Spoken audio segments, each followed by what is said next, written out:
I'm Laura Lucas Magnuson, and this is The World Unpacked.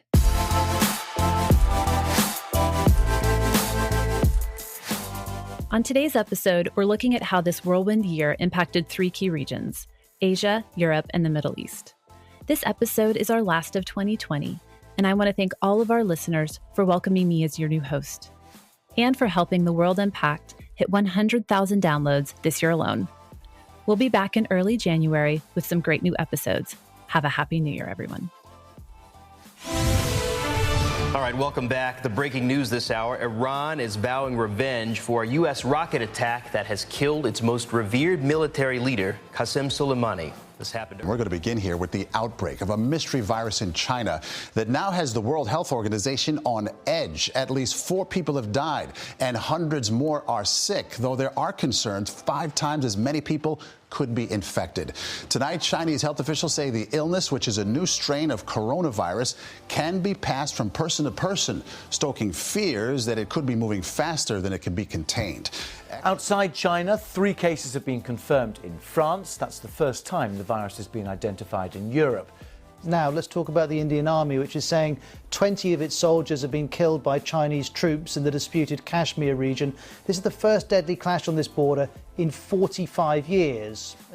We turn first to the White House South Lawn and the signing of the first Arab-Israeli agreement in a quarter century as Israel normalized relations with Bahrain and the United Arab Emirates.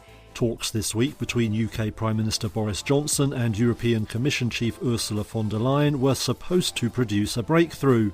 But trade talks remain stalled ahead of a new Sunday deadline.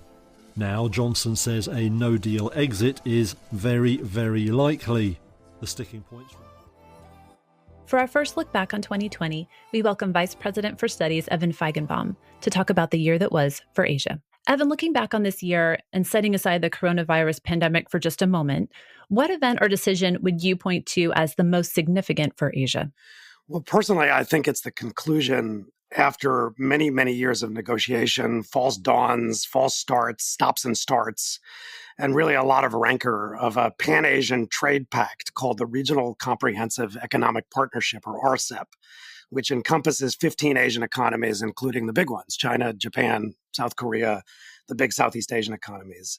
And it's not that this deal is the gold standard of agreements or that it reflects huge shifts to the kinds of across and behind the border competition regimes that just a few years ago, people, particularly in the United States, thought would represent so-called next-generation trade deals. It's what the deal represents for 3 bigger pieces of the Asian puzzle.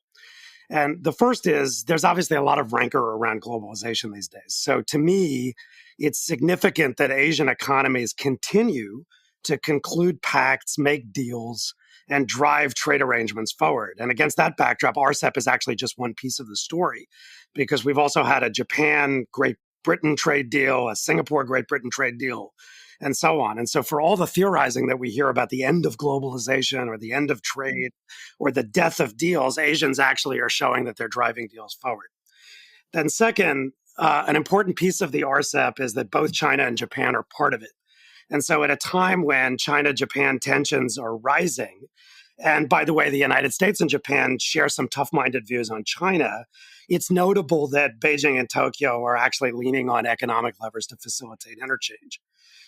Third, and most important, this is actually the second of 2 trade deals in Asia, along with the former Trans-Pacific Partnership, that are going to set standards for a generation, and neither of the deals include the United States. So to me, the biggest lesson is that while the United States likes to presume its own centrality in Asia, Asians are actually quite comfortable making deals without Americans in the room. And that has some big implications for America's long-term presence and posture in the region. Tell us a little bit about how COVID altered Asia's trajectory this year. Any trends that it accelerated or issues it amplified, and how do you expect that to play out in 2021?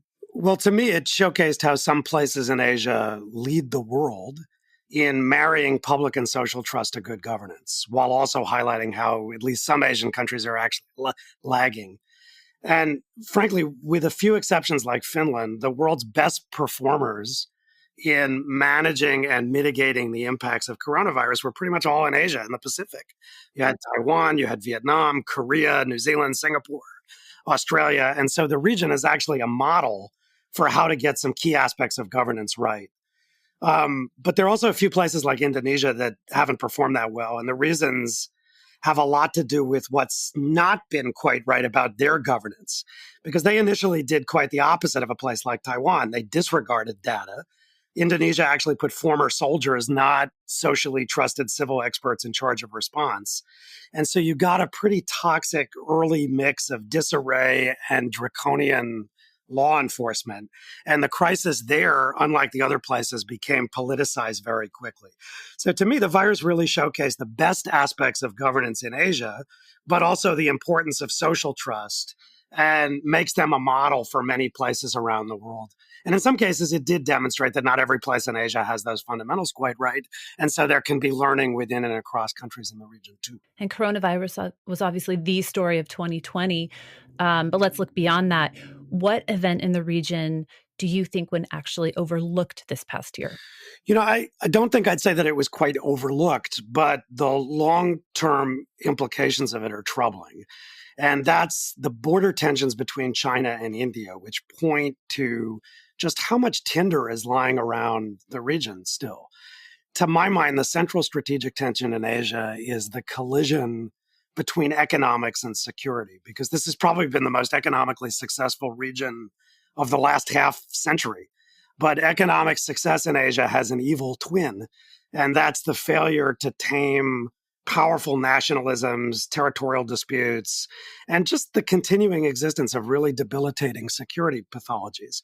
So this tension between economic integration and security fragmentation is going to persist, and it could lead, despite the successes, to all sorts of localized or even regional conflicts. And to be frank about it, China is at the center of almost all of those. Mm-hmm. And so as we look ahead to 2021, what are you watching in the region with most trepidation? Is this tension or something else? Well, for sure, it's the dynamic between the United States and China as a new administration takes office in Washington. These two countries are locked into not just a competitive relationship, but potentially a very confrontational one. And that could have some really unpredictable consequences. I think there are three concerns that you hear around Asia. The first is that the Biden team not overcorrect, because a more competitive approach from Washington, which is what they've gotten toward China from the Trump administration, is actually quite welcome in a region whose governments tend to think in terms of power balances and counterbalances. But then second, that this US-China competitive dynamic not tip into outright conflict. And third, that the US and China don't become what I would call spoilers of meaningful collective action on things like pandemic response or financial contagion that really matter to countries in the region. Because if the United States and China can't find ways to coordinate on these self-interested things, then third countries are going to get caught in the middle unless they can backfoot the US and China and just step into the breach themselves. And frankly, that's a recipe for much higher obstacles to problem solving in a potentially very unstable region. So to me, the question really for next year is whether the US and China can get to a sweet spot that doesn't ignore the reality of a very competitive relationship where they have huge ideological, security, and economic differences of interest, but isn't confrontational just for the hell of it, which is to say, the US can't wish away the realities of Xi Jinping's China, which is assertive, statist, nationalistic, but it also needs a relationship that is competitive, but doesn't tip the entire region into enmity. And that's certainly what Asians want to see. Yeah, definitely. US-China being, I would say, top on the incoming Biden administration's list as well. Let's end on an optimistic note. In the region, what gives you optimism in a good sense going into 2021? It's definitely Asian innovation. There's just incredible stuff happening all over the region around new and emerging technologies, from biotech and pharma to the use of artificial intelligence-enabled applications to improve the future of work and service delivery around the region, to the deployment of data for clinical trials and other public-spirited purposes. And you can see, to go back to your earlier question, how coronavirus success around technology and data can actually be leveraged for a next wave of economic growth in the region. I'll give you an example to illustrate that. Just take Taiwan. One thing that Taiwan showcased in its very effective response to the pandemic, which really was world leading, is a track record of strong governance combined with deploying high quality data from its national health and immigration databases for contact tracing. So the next challenge for a place like that is to position itself as a trusted manager of sensitive, high quality healthcare data. Because if it does that, then it could potentially attract clinical trials from global pharmaceutical companies as therapies that are currently in the pipeline are brought to market. And so that opens up a whole new area potentially of economic advantage of opportunity. Now, I should leaven that by saying that there's a lot of techno-nationalism in Asia too. And technology competition is really at the center of a lot of the US-China tension in particular. But for me, after a couple of decades of listening to people talk about Asian copycats, I just think the scope and scale of Asian innovation is just profound. And you're going to see also some amazing vaccine innovations from Asian players, potentially from China, which has a few vaccine candidates that look like they might be successful against coronavirus, but elsewhere too. And by the way, the vaccine supply chain for production and manufacturing will be a lot more efficient and productive because of the Serum Institute in India. So it's a whole of region story that has global implications. Well, I agree that in a very trying year, one of the silver linings is this opportunity for further digital transformation. And on that note, maybe we'll bring you back in 2021 to see where that trend takes us. Thank you so much for your time, Evan. Thanks. I'd love that. We'll be right back to talk about 2020 in Europe.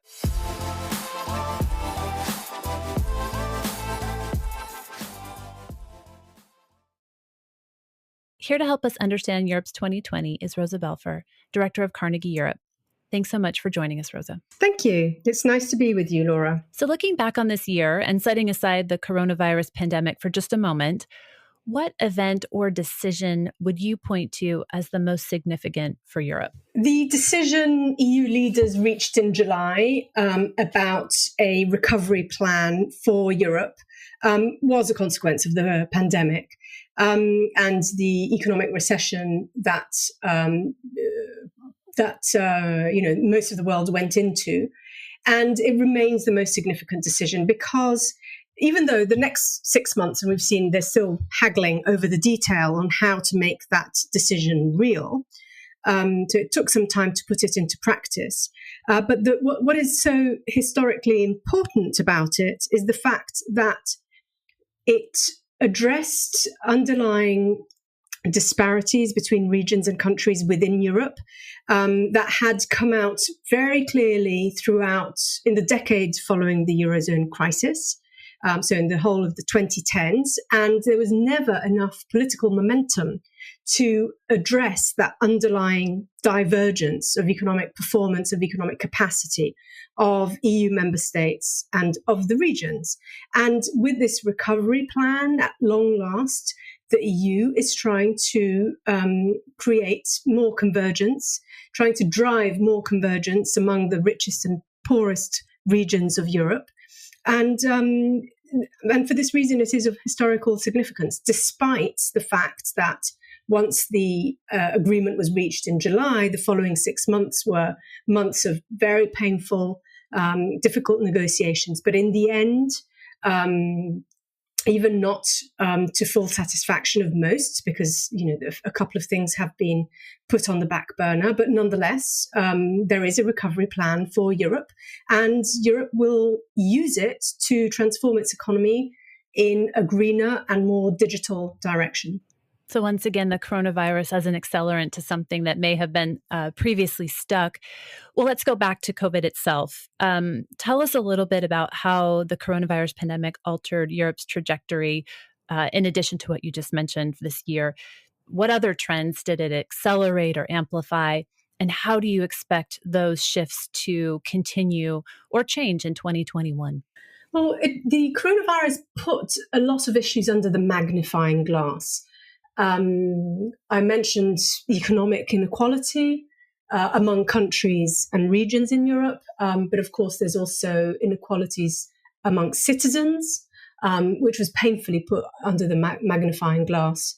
Frontline workers versus people who can work comfortably from home, those who have lost their jobs. So that's one aspect. Another aspect, and this is unfinished business, this is what was put on the back burner in the context of reaching this agreement on the recovery fund, that is democracy.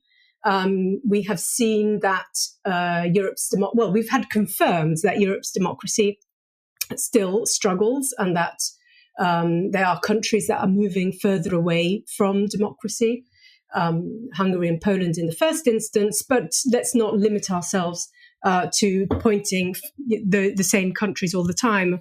There have been issues also in France with respect to police brutality and freedom of the media to report on it. There have been issues with respect to protecting the rights of migrants by Croatian border guards or European border guards. So there are all sorts of issues that came out more prominently during the pandemic, simply because of this sort of social chaos that the pandemic has caused. And thinking about how those trends might continue in 2021, what are your thoughts?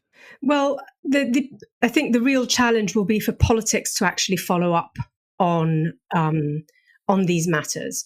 I don't see a particularly strong trend or commitment on part of European leaders at the moment to fix the democratic problems that Europe has. I do see a commitment of European leaders to stay united. And I think that's probably one takeaway from 2020.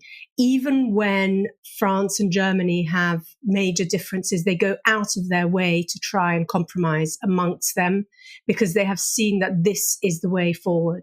If France and Germany manage to agree, then by and large, through compromise and negotiation, the other member states align.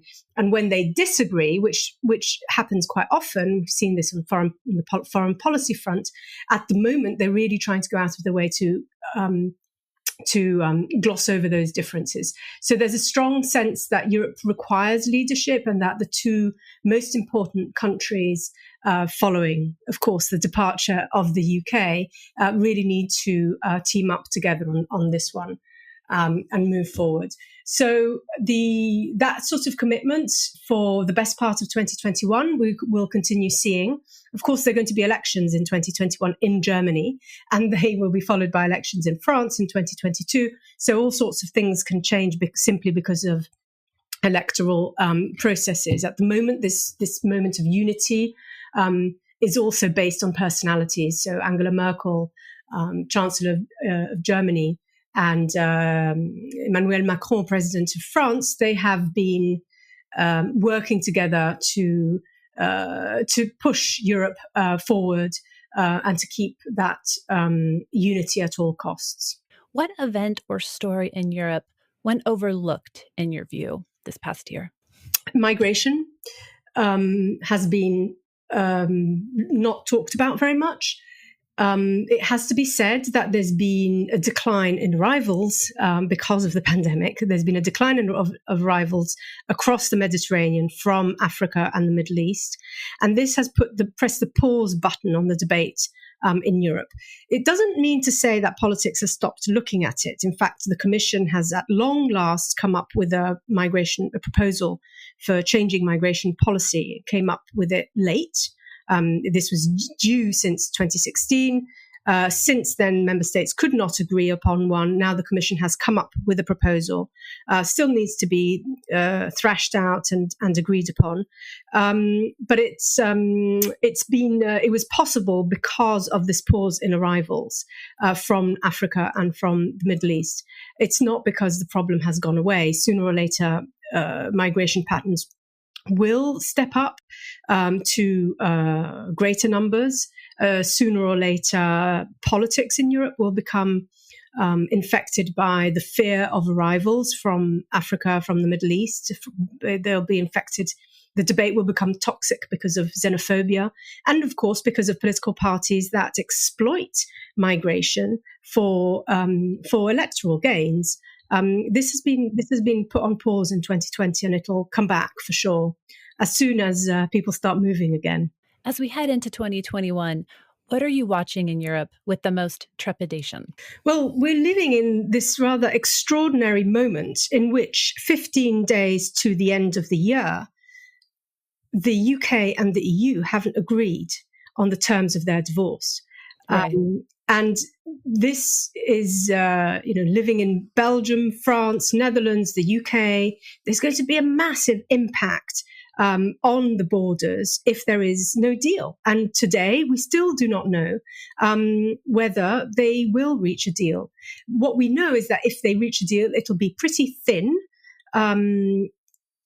But we honestly don't know whether the UK and the EU will reach one. It has been a massive, extraordinary failure of diplomacy on both sides, even though as a British living in Europe, I can say that the government in the UK has been very ideological about this, which has not helped finding a solution.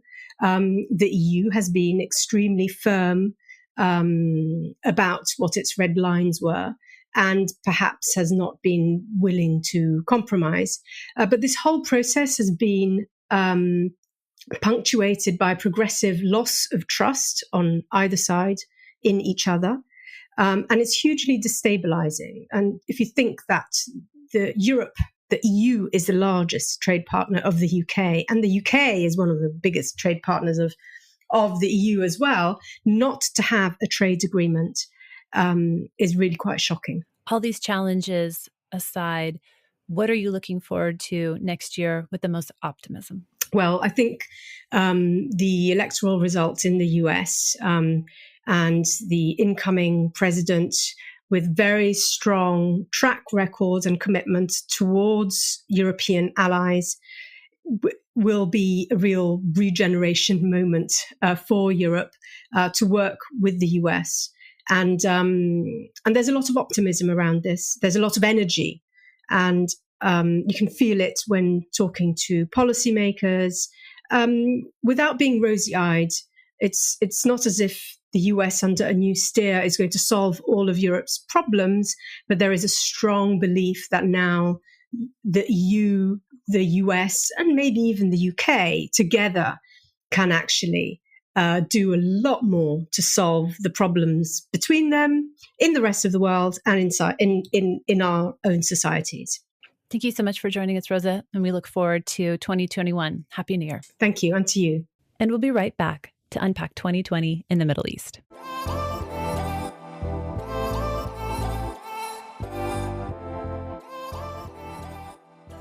For our final 2020 wrap-up, we welcome Carnegie Senior Fellow Aaron David Miller, who focuses on U.S. foreign policy, to talk about the Middle East.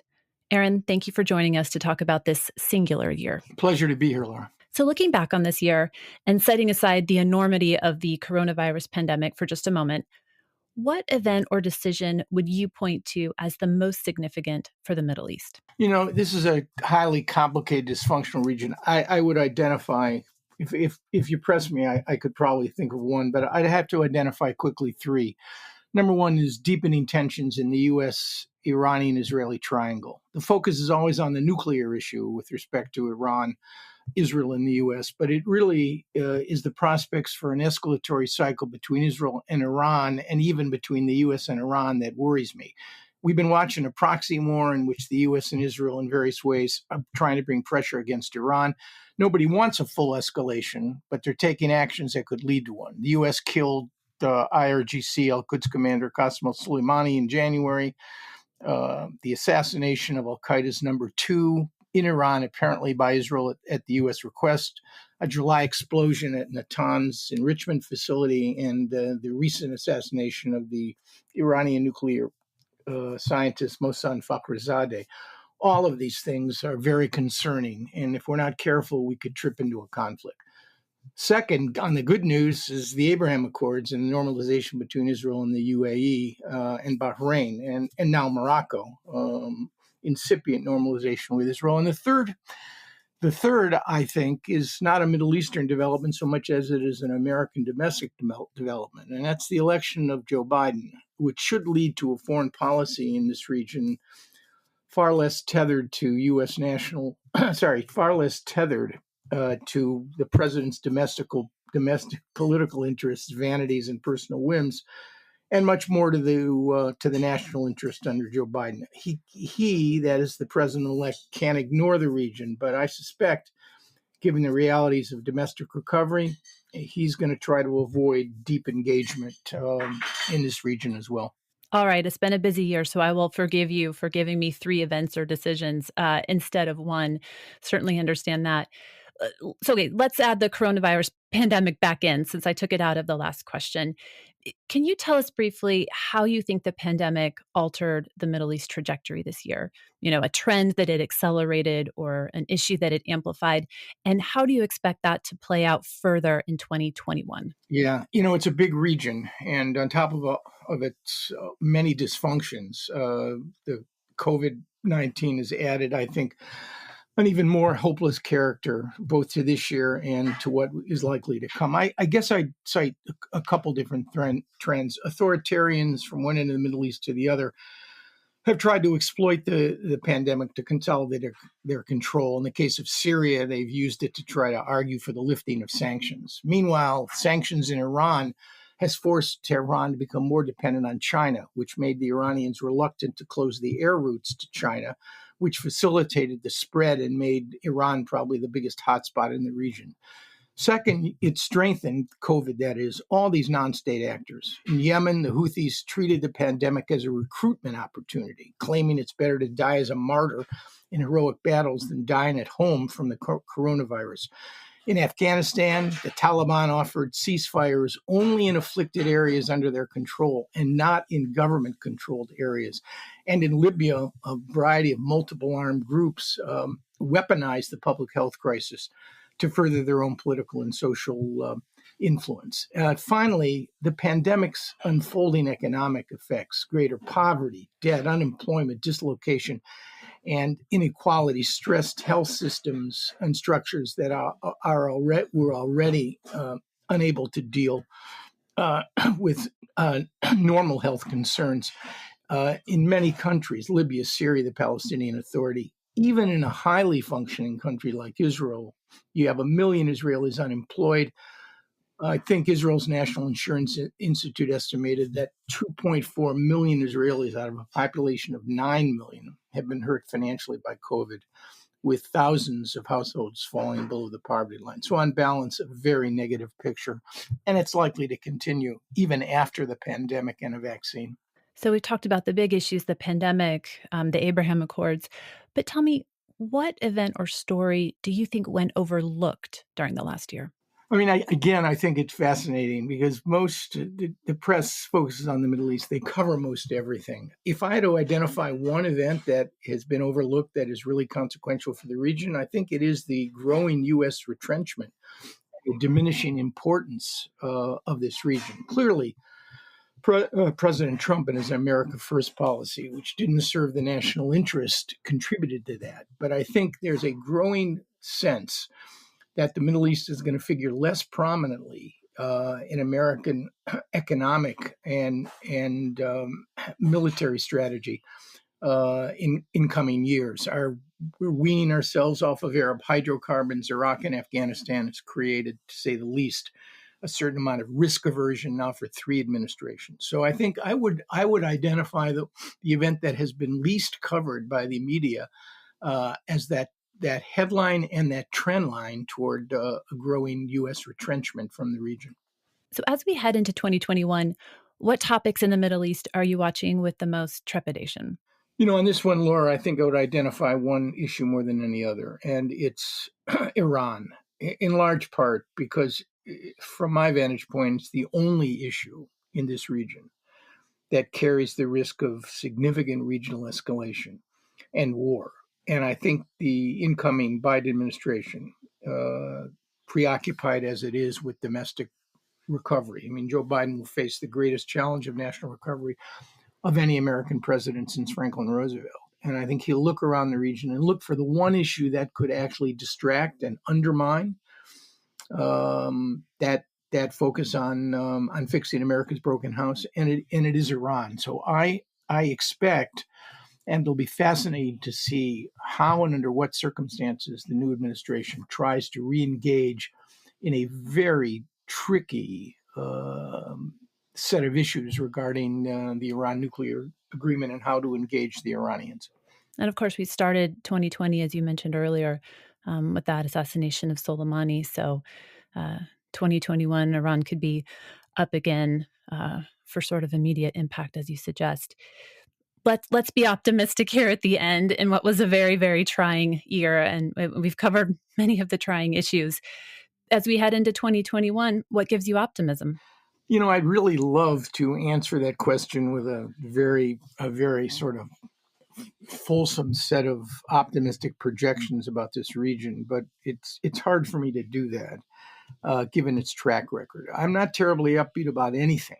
I think the one trend line, headline that hopefully will turn into a trend line is the growing sort of rapprochement between Israel and the Arab states. And that normalization process, I think, is quite hopeful, even though the other half of the peace process, and Joe Biden's going to inherit two peace processes. One, a broken Israeli-Palestinian peace process, and the other is a rather robust process of on the interstate level, growing relations between Israel and the Arab states. And I suspect that if I was looking for one issue that would give cause for some optimism, it would be the fact that this is likely on the interstate level to continue. The real question is, can a way be found to address the broken half of the Arab-Israeli equation? What to do about Israel and the Palestinians? And that, I suspect, will also be a challenge in the year and the next one after that to come.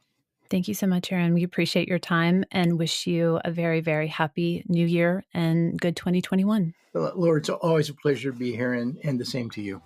Till next time, and see you in 2021. Thank you for listening to The World Unpacked, produced by the Carnegie Endowment for International Peace. We're grateful for your listen and eager for your feedback. We welcome your emails at podcasts@ceip.org. And please rate and review us on iTunes, Spotify, or wherever you get your podcasts. You can find me, Laura Lucas Magnuson, on Twitter @Laura L. Magnuson. These discussions are only made possible by our wonderful team behind the pod. Our audio engineer is Tim Martin, and our executive producer is Maya Krishna Rogers. We'll see you next time.